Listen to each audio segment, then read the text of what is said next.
Allah, quand il veut parler, il parle. Il ne crée pas une parole.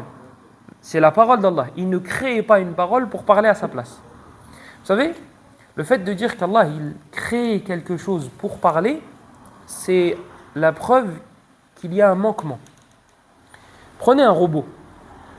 Vous prenez un robot et vous lui ajoutez petit à petit des atouts et des avantages et des choses.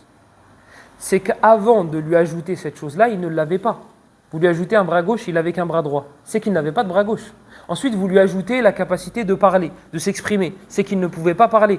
Donc en fait, à chaque fois qu'on lui ajoute quelque chose, il devient plus fort et plus complet qu'avant. Allah subhanahu wa ta'ala est capable de parler sans créer. Allah est capable de parler, Allah est capable de parler avant même, Allah est capable de parler, sans avoir à créer une parole. Allah est capable d'entendre sans avoir à créer quelque chose qui entend à sa place.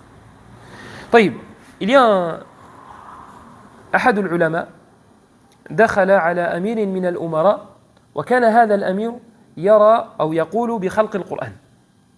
فدخل هذا العالم إلى هذا الأمير وقال أحسن الله عزاءك. فقال في من؟ قال في القرآن. قال أي ما تقول؟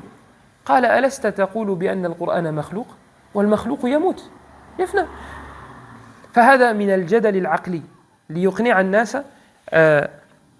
بقول أهل السنة والجماعة. Il y a un savant, il y a une deuxième histoire aussi assez drôle qui est en rapport avec la possession.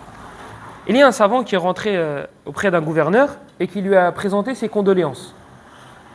Le gouverneur, il a dit, qu'est-ce qui est mort?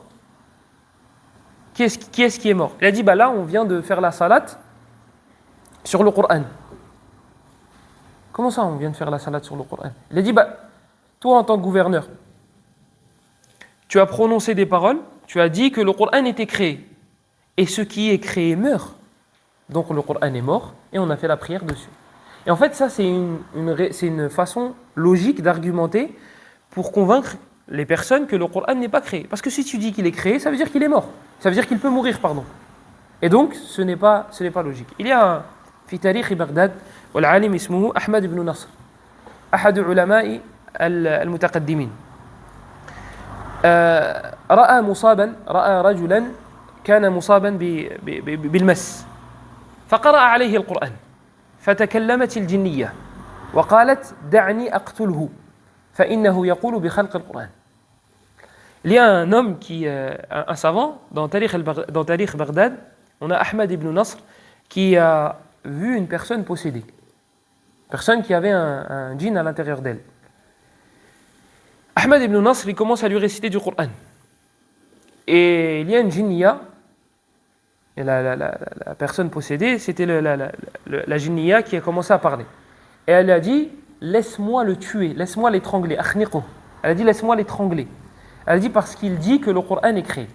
Vous avez vu, même chez les djinns, il y a des sectes et il y a des gens, kunna tara'iqa qidada. C'est comme ça. Et ce qui est drôle, c'est que dans le athar, elle l'a appelé Ya Aba Abdillah. Elle le respecte. Quand quelqu'un respecte un autre, chez les Arabes, il l'appelle par sa kunya. Il dit Ya Aba Abdillah, Ya Aba Fulan. Quand il le respecte, il l'appelle par sa kunya. La jinniya, elle a dit Ya Aba Abdillah. Elle l'a respecté quand elle lui a parlé. Bien sûr, il est interdit pour les djinns de posséder, même si c'est pour le bien de la personne. C'est interdit. C'est interdit. Mais elle a voulu bien faire, donc elle avait une bonne intention. Jazaha Allahu khayran. Qu'Allah la récompense en bien pour son intention et pour ce qu'elle a voulu faire.